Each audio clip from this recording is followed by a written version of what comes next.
And we're back. So today I'm going to read a parable from the book. It's called Stepping Stones, Buddhist Parables by Brian Conroy. This is one of his original parables, and it's called One Word. I'll read it, I'll highlight some things, and then we will discuss. Sound good? Deep in the heart of Silicon Valley, there lived a high-strung, high-tech executive who found herself in the midst of a stress-induced meltdown. One afternoon, she left work early and drove her Tesla Model S in the fast lane to a Buddhist monastery. There, she announced that she was a high-profile CEO who urgently needed the assistance of a Buddhist monk. And before the tech exec could say artificial intelligence, a Dharma master was dispatched. No sooner had the executive introduced herself to the monk than she launched into a fast-paced burst of babbling without even pausing to breathe. Oh, it's so nice to meet you. I've always wanted to meet a real-life monk. I came here because I heard so much about Buddhism, calm the person down. It's not so much me as the people I work with. See, we're all very busy people. We have stressful jobs and we're always under pressure to get things done. I mean, some of the people I work with are afraid that if they don't find a way to relieve their stress, they'll develop some serious psychological disorders. So I was hoping that Buddhism could help me. But the problem is, I understand that Buddhist practice requires a time commitment, and unfortunately, I don't have a lot of free time. So what I want to know is, can you boil Buddhist philosophy down to its essence? Maybe even to a single word that will help calm my stress. The Dharma master placed a finger to his lips and whispered, "Shh," and parable. So let's just sit with that for a second. The one word to describe all Buddhist practice the Dharma master landed on was shh. Now, in this particular story, there's a lot going on, right? I don't know how. Sorry, Glenn was motioning me to take the mask off. I'm at the tail end of being sick, but just for all of you, I care about you guys so much. I'll wear the mask. So I don't know about all of you, but the first thing that spoke to me in this particular parable is just how busy life has seemed to become. There's this, that, the other. There's always something pulling on you. And we're always in a rush to get things done. Like, she hops in her car, gets in the fast lane, a very fast car, by the way, and drives as quick as she can to a Buddhist monastery, which seems like a lot, right? And she wants this thing. Another thing that spoke to me is it's not really for me. It's for my other people. I need this to help them. But she's the one that's rushing here, rushing there, just blurting out, which how often in our own lives when we finally figure out there's a problem, is it just like, you know what? And then it's all out there, right? And we feel relieved just in saying that there's an issue that we need help with. In this particular situation, she says, oh, what's the quickest thing that I can get that can fix me? And for whatever reason, she lands on Buddhism, which made me chuckle. But she doesn't want all of Buddhism. She wants just the quick fix. She wants to give me one thing so that I can go back to my high-paced, high-stress life, and I can make it manageable. And when the Buddhist master hears all this, he or she doesn't say, oh, well, you need to do this, or oh, you need to do that. The only thing he says, or she says, is shh. Which when I first read it, just struck me how much of Buddhism is just taking that time and being like, okay, let's quiet it down. When we're meditating, the thoughts in our head, we always go back to the breath. What are we doing internally? We're going, hey, thoughts. When we're out running around, working ourselves up, how necessary is it to just be like, you know what, everything, just shh, it'll get there. It'll be okay. I thought about it in the context of a parent, how he could have been like, you know what, lady, shh, you're too much. But it didn't come from that place. It came from a place like when your mom or your dad would be like, hey, shh, it's all going to be okay. You're going to be fine. And I think that's what it speaks to in the essence of Buddhism. It's that just taking that step back, letting things unfold, not trying to control things, not trying to overthink things, just giving the whole world, yourself included, that gentle shh, and letting things be. Now we can discuss.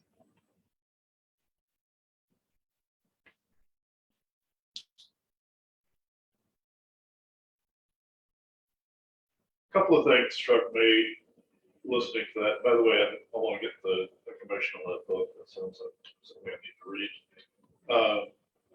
You can borrow most of it. My dog got some of it, so. Hopefully it will help your dog. He doesn't listen. A couple of things struck me.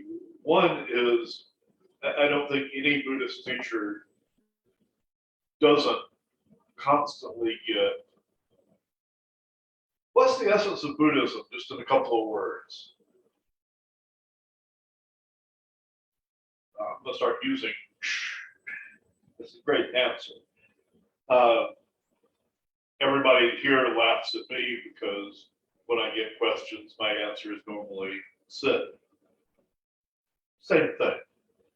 They mean the same thing. The other is that answer implies not only quieting ourselves, but also the step that comes beyond quieting ourselves. When we quiet ourselves, we're able to listen to the world around us. So it's not just a matter of quieting, it's a matter of quieting and then listening. And my final thought was, as you mentioned, she just kind of vomits forth everything.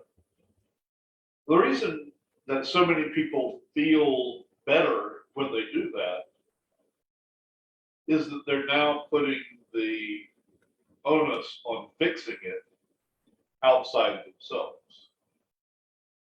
Here's everything that's wrong. Now tell me what I need to do.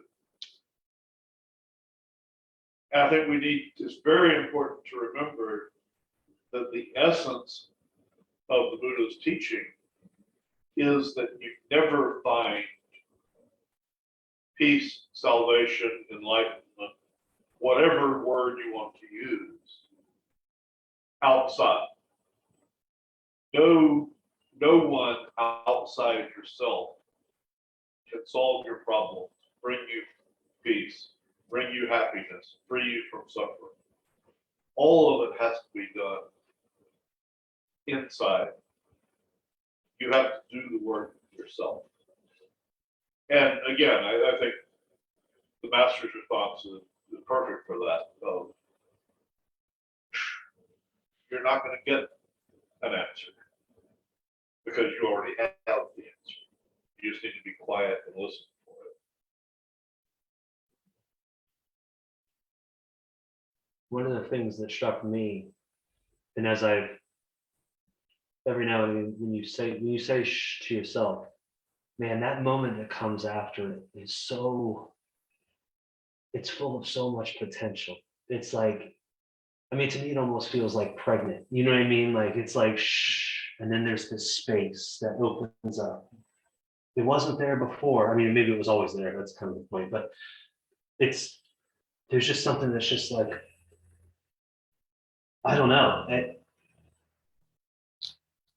I really don't have words for it. But when, like, if you just take a step back and say shh to yourself, that moment that happens afterwards, man, where there's just nothing there, but everything's there. Like, oh, Yeah, I read years ago, I forget in what book, but some Buddhist teacher I was reading was, as just an aside in some other long sequence, was like, you'd be amazed at the power, the amount of focus you can get from just one centering breath. Like in the middle of some chaotic thing that's happening, if you just like, oh, okay, now where were we? That really struck me, and it's been useful for me just as a like, okay, I don't have time to go sit for 20 minutes or to rededicate my life to something, but I do have time for one centering breath. I could probably do that. But the other thing I was thinking of that the parable made me think of was just from my new perspective as a recent empty nester parent and also somebody who's recently left a full-time job. I have a lot less busyness in my life than I'm used to. And from this side of it, it's very clear that most of that busyness stems from making commitments to other people, which is not necessarily a bad thing, right? Like, the commitment to raise another human being and provide them with a sheltered environment, or the commitment to join with a bunch of other people and make some value in the world that you hopefully believe in, whether it's making coffee or whether it's designing cars or something. Like there's a lot of flavors of that, but those are basically good things. Like that busyness is, I have made a commitment, and that commitment has all these little individual gates and individual deadlines and individual crises.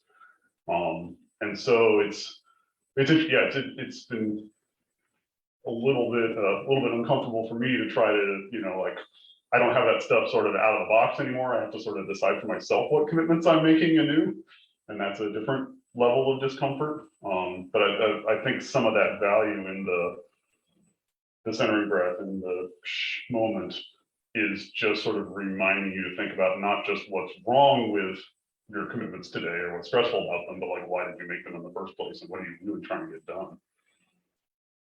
But yeah, parenting, right? There's a lot of like this thing right this very second is incredibly frustrating. mm-hmm. But on a bigger picture, like, oh, I'm doing kind of a cool thing here. I just need to get through this moment. No, and as a parent, and also in just life in general, how many times have you been confronted with something that made you so irritable, and you remember the irritation, but a day later, a month later, a year later, you can't remember it. It was so important at the time, but in the long term, and then in the fullness of time, it was meaningless. But you're ready to murder somebody over it. And what is the difference? I mean, well, there's time and perspective, but there's also giving yourself the space to find a different way of thinking about it. And I think that's part of the power of that shush, like, we get so angry and we're all caught up in it and we generate it. And if we just give ourselves that space, I mean, the potential in that, as a parent, as a human being, as a worker, as a significant other, like, things don't matter. One of the things that, I'm gonna backtrack a second. Another thing that struck me is that she, in this parable, has all these things going on with, right? Deadlines, this, that. She gets in her car and takes them with her to this other place, to this peaceful place, and she brings it with her there too. How much of the stress in our lives and the chaos and the things are things that we are creating for ourselves and bringing with us everywhere we go, that we don't have to, but we don't create the space to let them go either.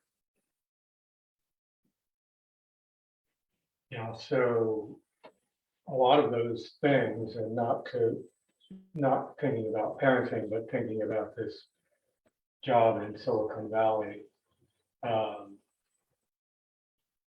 sound to me like distractions that I know I busy myself in my life in many ways that are not ennobling. And so I think that, yeah, is a crucial starting point for understanding Buddhism. But also, I'm thinking about the Four Noble Truths and the Eightfold Path, that there is more than a call to simply quietism, but also to examine one's relationship with the world, with the self and with the world, in particularly in terms of the Eightfold Path, and perhaps to reorient oneself in one's community, and in terms of one's focus, of one's energy,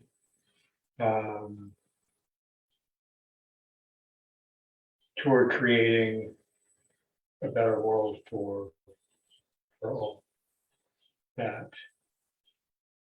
our busyness is, in many respects, seems to dig us deeper into trouble, right? Our technological solutions to problems seem to often cause more harm than good. So I'm not sure exactly where I'm going with this, but it does seem like there's a call in Buddhism to action, in particularly with respect to reflecting on one's actions in terms of the Eightfold Path. I agree completely, but I think we need to place action in its proper place. There's a reason that the threefold ethic of pragmatic Buddhism is phrased as it is: awareness, acceptance, action.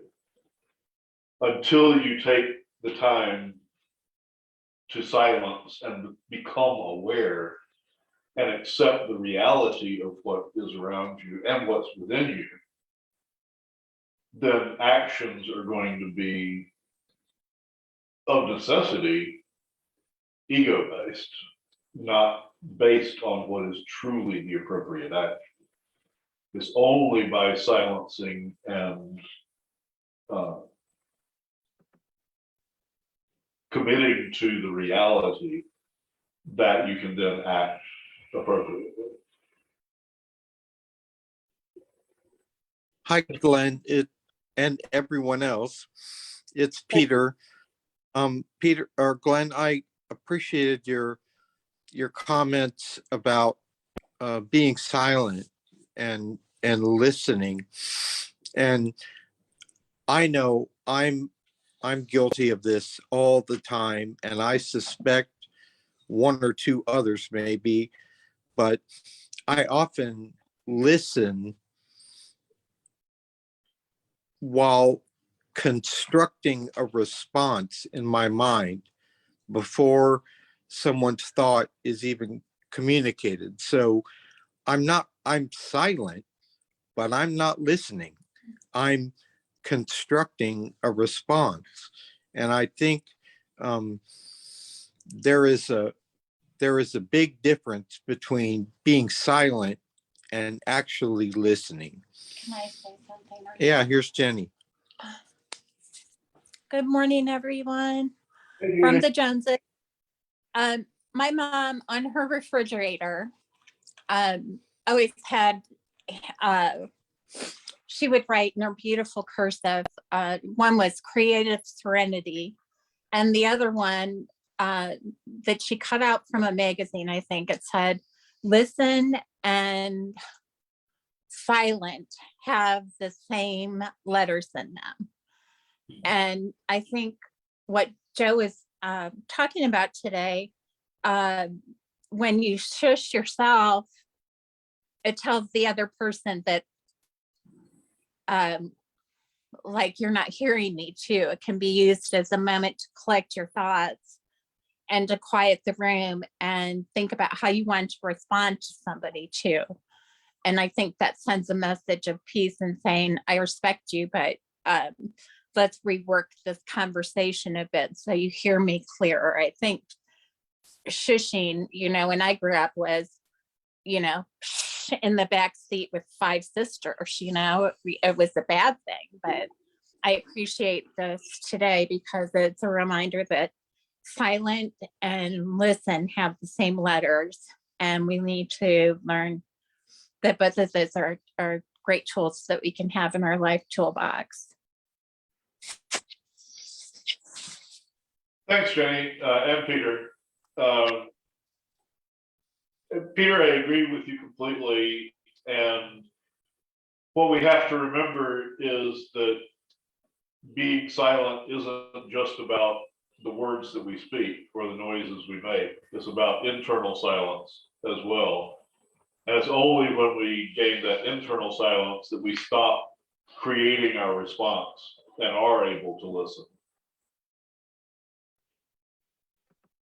It's that internal silence that some days I really struggle to get to. And I, if I can say shush to myself, and I love this parable, I think I'm really relating to it right now. I'm thankful for this having been shared.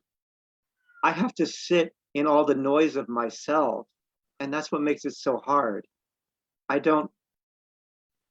It takes a little time to sit in the middle of the storm of my mind and whatever the anxiety is of the day or the irritation.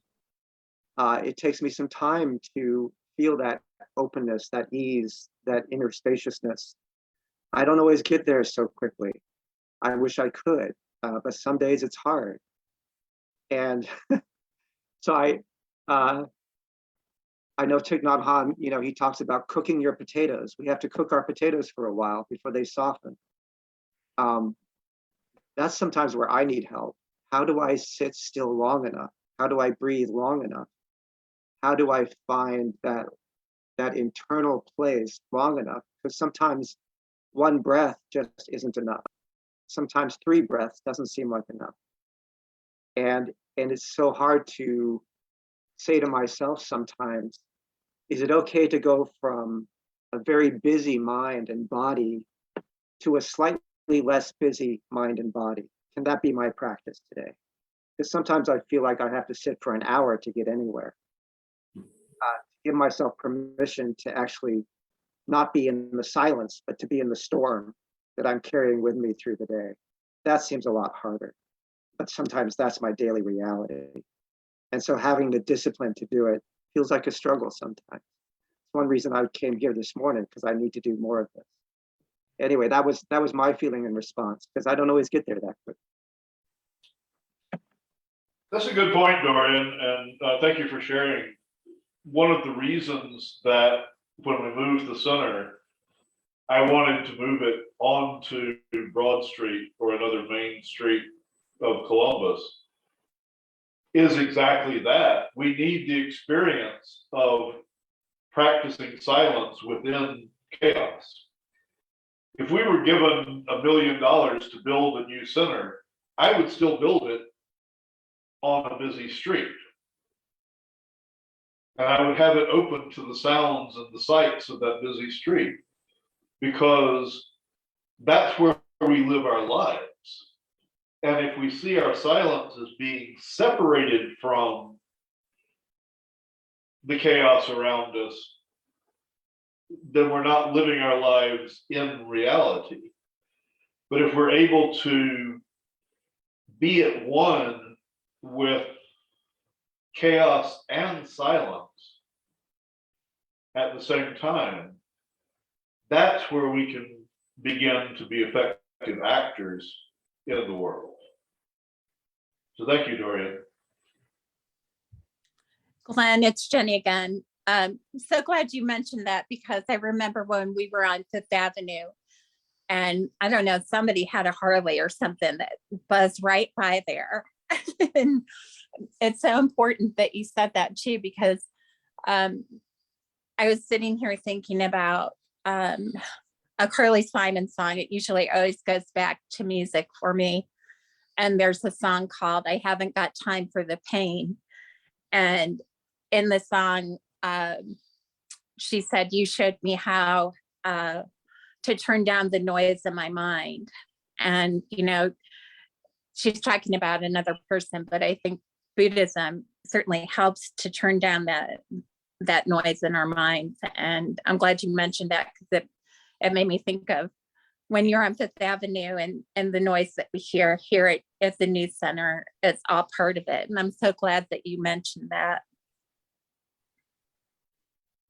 Thanks, Jenny. So Jason has his hand up. Jason? Is that the hand up thing, or is that just the cursor? That's just the cursor. Okay, never mind, Jason. Hey, Joe, can you say what that book was, the title of that, for some of us here on Zoom? It's called Stepping Stones, Buddhist Parables, and it's by Brian Conroy. Conroy, sorry. And I got it on Amazon.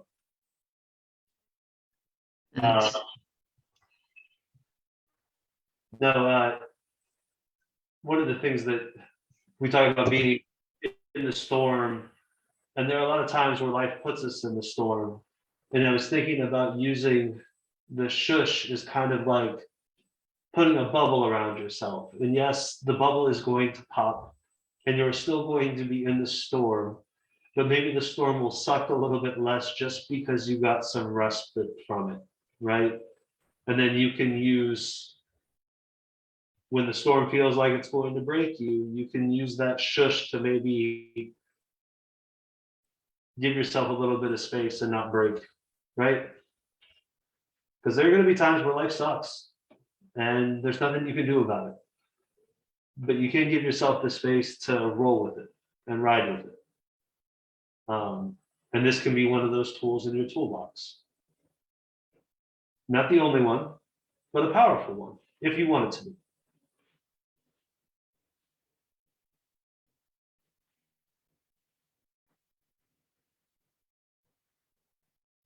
By the way, I'd like to remind everybody that discussion doesn't have to end at the end of this discussion.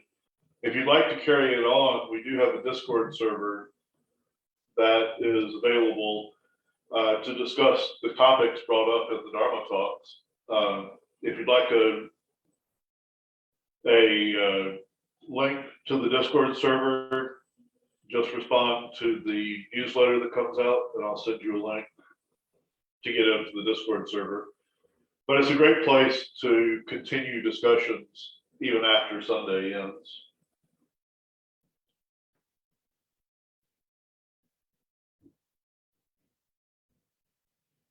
Has anybody not said something that wants to say something?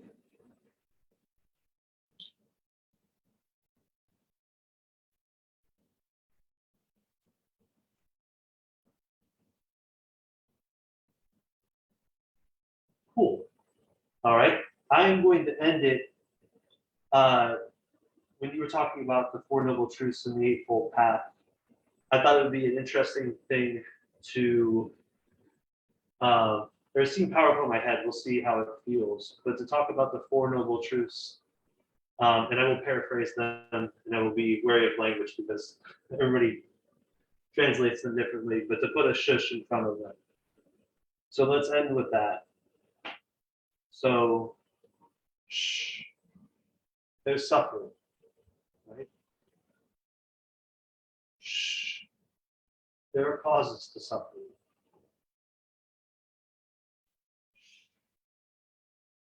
You don't have to suffer.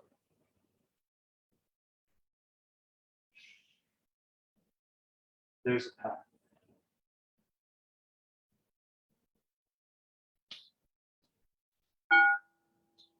And we will finish up with the Buddhist Parables on page 3 at the bottom. Creations are numberless. I will strive to free them.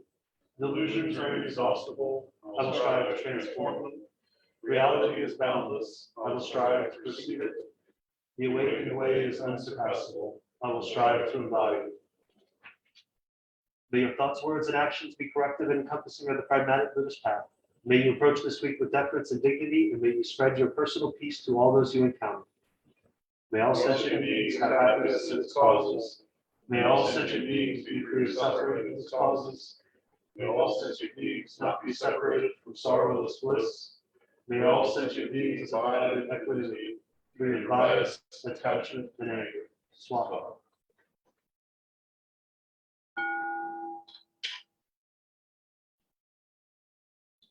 Thanks, everybody. Thanks, Jeff. Thank you.